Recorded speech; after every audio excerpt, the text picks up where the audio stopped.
Welcome to the latest edition of Tiger Talk. I'm your host, Malik Moore. Today I'm joined with the Executive Director of the Demopolis City Schools Foundation, Miss Amanda Barnes. How are you doing today? I'm great. Glad to be here. Good. What can you tell us about the history of the Demopolis City Schools Foundation? Sure. The Demopolis City Schools Foundation is actually 25 years old this year. It was founded when a group of citizens realized that there was a need to do some private fundraising to support the building of this high school.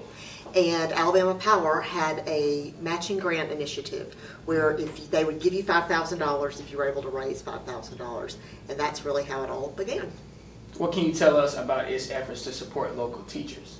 Absolutely. Well, since that time, once this high school was built, they realized that this could be an ongoing organization. And so they were able to continue that fundraising. We have done it in two parts, and I think that's something that's unique to the Demopolis City Schools Foundation versus other foundations across the state. We raise money every year annually that we give away as part of the Classroom Grant Program, but from the very beginning they saw an opportunity to also raise funds for the endowment. And an endowment is like a savings account. And so for the last 25 years, really, they have been raising money that will work that way. And we reached about 2 years ago our $1 million goal. And so once we raised $1 million, we would be able to use the earnings off of that savings to supplement our grants, and that's why we were able to give away so much this year. What stood out to you about this year's grants recipients? I think a couple of things were unique this year. We had several first-year teachers that applied for grants, and that's always great to see that coming in immediately to this system, we're able to support those first-year teachers and their really creative ideas. And also just the breadth of the grants that we were able to give, everything from supporting the band to supporting career tech. We were able to put in a lot of unique ideas that teachers had that were smaller grants, things like these new virtual reality Google glasses that we're going to get to try out, and also supporting our efforts to make sure that every department at the high school and the middle school has sets of Chromebooks, and we're working toward that. What else does the foundation look for when giving grants? That's a really good question. Really, I think two things stand out every year. One is, does it address a need in our system? We have been told, when I started this job about 6 years ago, one of the plant managers told me, we don't need people who can drive fork trucks anymore. We need people who can program the robots that are going to be the fork trucks. And so it's been nice to see our system understand that and start to build some programming. The work that we're doing at USJones in the middle school, we hope to bring to the high school, is building that skill set that our employers are going to need. So does it address a need in our community or in our school system? And also return on investment. Is it impacting as many kids as it can?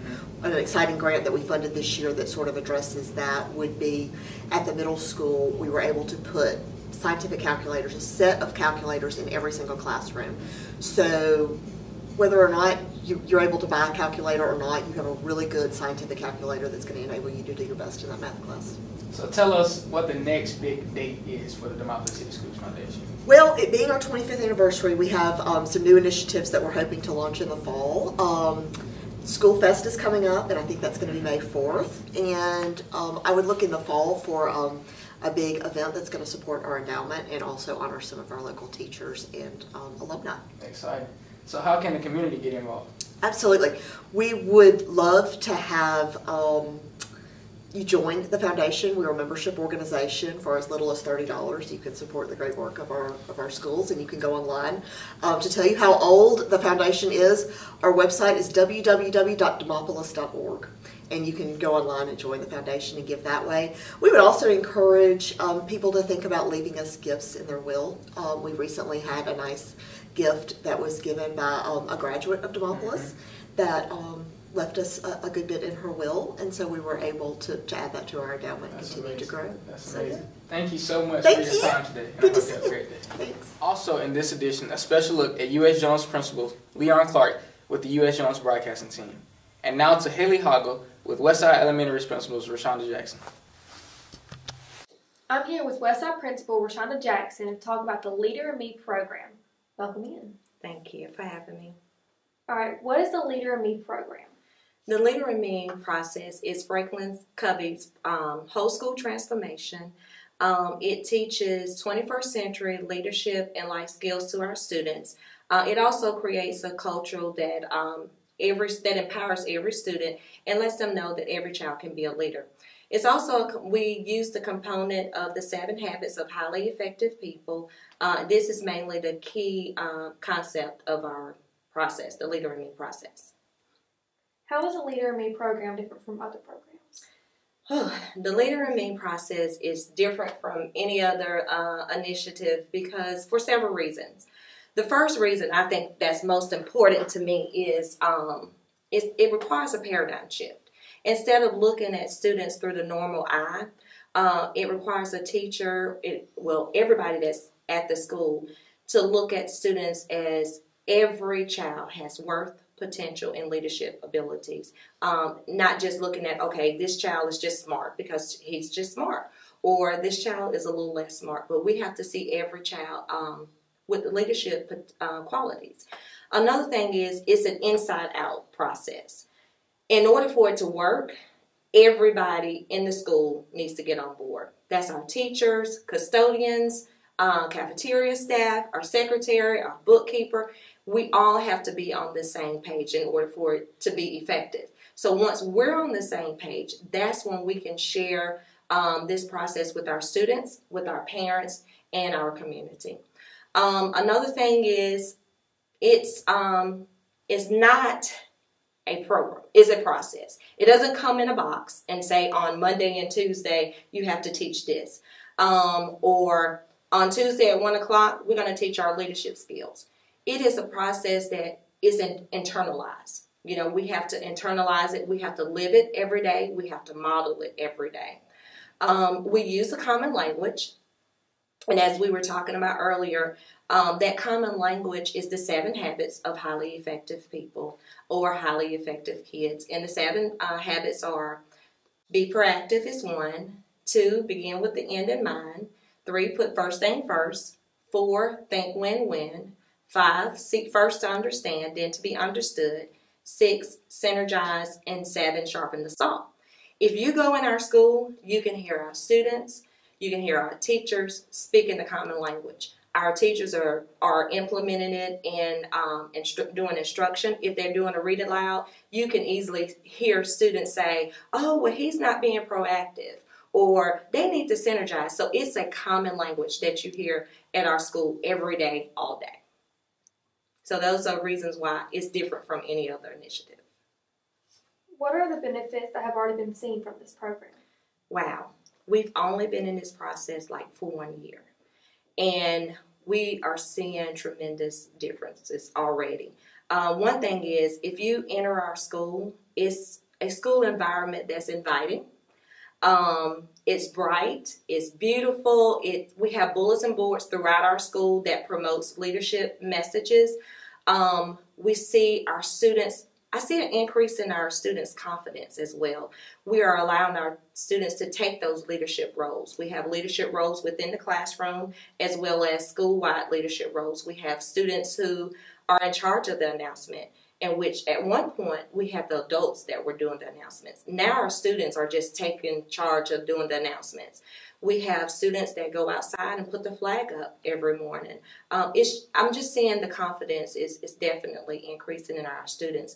Another thing is, with this process, we are teaching our kids to be responsible. So one thing we're doing is with academics, with our Accelerator Reader program, every child they're able to set their own goal, and they are encouraged to meet their goal. I mean, it's individualized. At one time, we would say, okay, you need to have read so many books by the end of the 9 weeks. You need so many points at the end of the 9 weeks.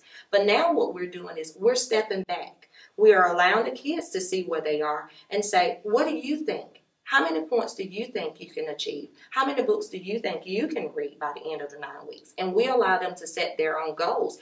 And it's amazing. Sometimes our kids exceed their goals, and then they're able to set new goals. So we're putting that responsibility back in their hands. Another thing is that we're just seeing everybody seemed to be more happy. The environment is just totally different. One other thing, major thing that we're doing differently this year, and we have gotten positive feedback from it, is instead of waiting to the end of the school year to do an academic celebration, we're doing it every 9 weeks. And not only are we recognizing students who are honor students and perfect attendance, we are honoring and recognizing every child. And we're doing it in the classrooms. We invite our parents, our community members to come out and just sit in the classroom and watch our students share their successes. It may be a child who passed a math test and had never passed a math test. And that child may have wanted to just share that and celebrate that. So we're doing it a little differently. It's great because we are showcasing every child. And we're showing them that they have worth and they have potential. It may not be the same as everybody else, but they have worth and potential as well. And now look at Hannah Kennedy's pre-K classroom at Westside. Rodney, you look like an excellent leader. Can you come up here and show us our country and where we live? Do you remember? Anybody think of a habit that we need to do to be a leader of the country? We have 7 habits. What about being proactive? What would it mean to be proactive? Exactly. When we're proactive in our classroom, that means that we clean up after ourselves to make sure that whenever we go back to our centers, they're right where we need things to be. We learned all about habit number 6, and that word is to synergize. Do you remember that? Synergize. We work better when we work together. So we synergize to build. What do we build? A zoo. Work together. Work together. We synergize. What else do we do? Help people clean up. That's right. We clean up with each other. When we come in the mornings and we put our things away, we first eat breakfast, then we can play, right? To put first things first. The Leader in Me process is not just for our students at Westside. What we're hoping to do is, once they leave Westside, that these are skills and qualities that they would take throughout their lives and be productive citizens. I want to thank Mr. Koloff, our superintendent, and our board for their support and investing in our students with the Leader in Me process. We are excited to be a Leader in Me school. The Leader in Me is Franklin Covey's whole school transformation process. It teaches 21st century leadership and life skills to students and creates a culture of student empowerment based on the idea that every child can be a leader. The 7 Habits of Highly Effective People is a key component to the overall Leader in Me process. Through the use of the 7 habits, we believe that Westside is For little people make a big difference. Habit 1, be proactive. I'm a responsible person. I take initiative. I change my actions, attitudes, and moods. I do not blame others for my wrong actions. I do the right thing without being asked, even when no one is looking. Habit 2, begin with the end in mind. I plan ahead and set goals. I do things that have meanings and make a difference. I am an important part of my classroom and school. Habit 3, put first things first. I spend my time on things that are important. I say no to things I know I shouldn't do. I set priorities, make a schedule, and follow my plan. I am self-disciplined and organized. Habit 4, think win-win. I don't have to put others down to get what I want. When conflict happens, I look for a third solution. I believe we all can win. Habit 5, think first, understand, then to be understood. I listen to others' ideas and feelings. I try to see things from their viewpoint. I listen to others without interrupting. I share my opinions and ideas.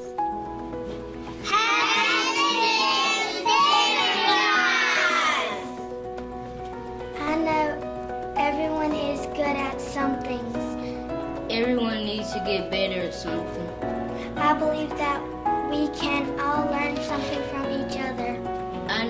I know that working in groups will create better ideas than what one person could do alone. Habit 7, sharpen us all. I take care of my body by eating right, exercising, and getting sleep. I learn lots of ways in lots of places, not just at school. I take time to help others.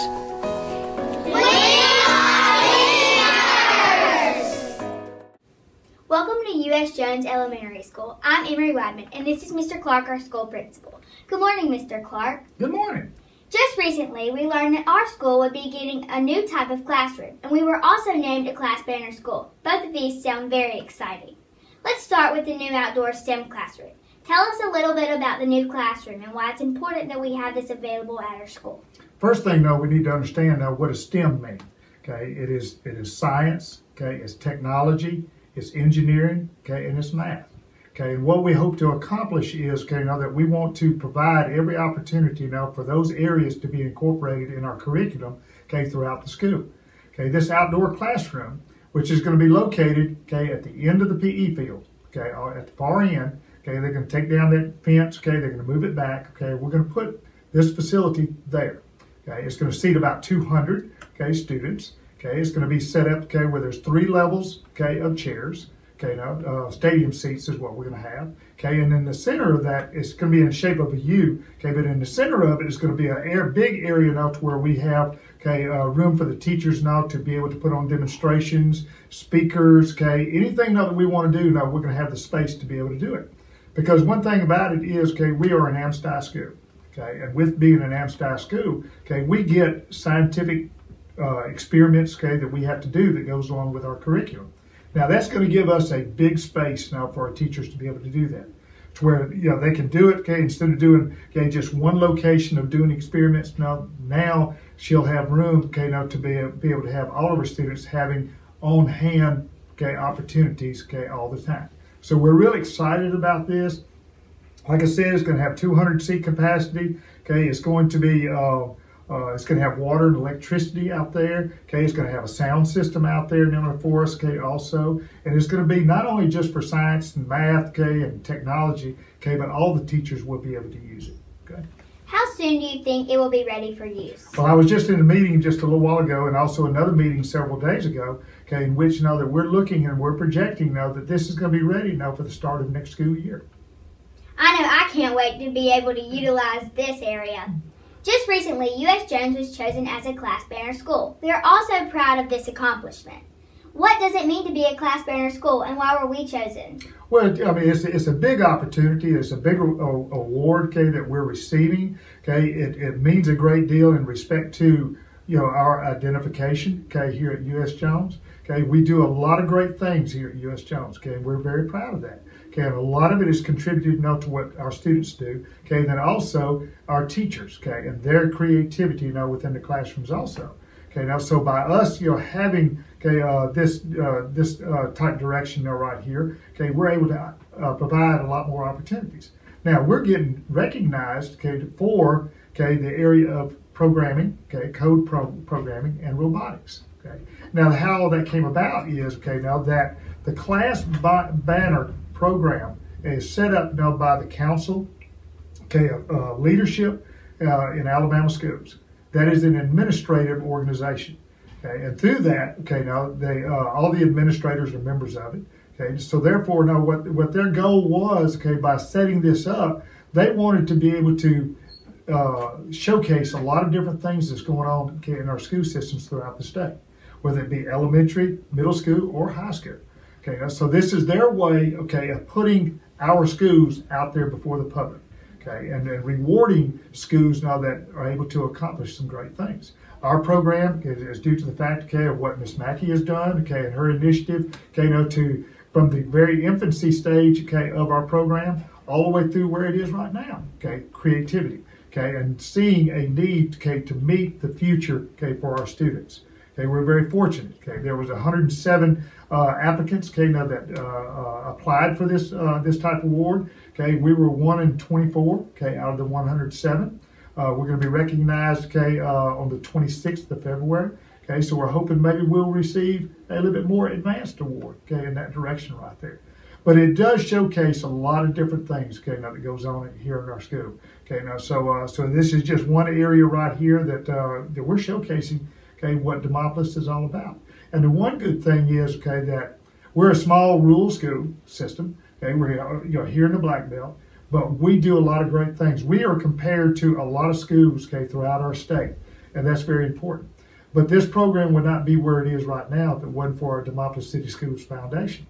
They provide grants, okay, now for our teachers, okay, to apply for. Okay, those grants, okay, help us buy the equipment, okay, the programs, okay, the robots, okay, the drone robots, okay, the computers, okay, everything that goes with it. Okay, if it wasn't for our foundation, okay, providing that money for us, okay, we would not be able to do some of the things that we do. Okay, whether it be this program, okay, or any other program in our school. Lastly, USJones has made writing a big focus. What things have been implemented to help the students improve in their writing? Well, I'm going to throw a question back at you. How do you like writing now compared to what it was several years ago?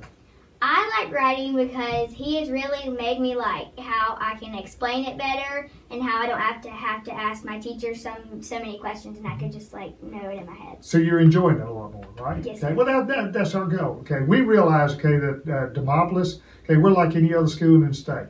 Writing is an area, okay, that many students now struggle with. Okay, so schools throughout the state are doing different things now to where we can enhance, okay, our students' ability now to write. Okay, the gentleman you said the gentleman now that we're using is Rick Shelton. Okay, he is an accomplished children's book writer, but he's also a instructor, okay, in the area of writing. He's been doing it for years. He has a way of dealing with writing, okay, that makes writing fun. Okay, we all know writing is difficult. Okay, now, but the more and more we understand about writing, the more and more we can see how writing could be fun. Okay, now it helps us to understand, okay, the idea about sticking to the subject, okay, knowing exactly what I want to write about. If I need to do some research, okay, and whatever the topic may be, okay, how to incorporate that. Okay, but the idea is just having fun, because I know, okay, that you're one of many of our students now. When y'all hear that he's coming, y'all are all excited about the idea that here he is, he's coming again. We're excited, okay, about some writing. Okay, and you're in what grade? I'm in 5th. Okay, one of my 5th graders. Okay, we did a writing project. Okay, and it was persuasive writing. Okay, all the 5th grade had to do a letter to me. Okay, trying to persuade me, okay, about different things that they would like to see incorporated in our school. Okay, so that was a writing exercise. Through that writing exercise, I saw a lot of great things. Okay, a lot of great ideas. Okay, in which now students put together what their feelings were. Okay, and went into detail as far as why they felt like that we need to create such and such change. Okay, now so it's showing us now that y'all are catching on to what we want, because writing is communication. Okay, being able to write and communicate in that form right there, okay, will pay dividends, okay, now to you, okay, in your future. I know I have enjoyed having a published author to share with us some insight into becoming a better writer. Thank you, Mr. Clark, for sharing with us a few of the things that make our school so great. Thank you.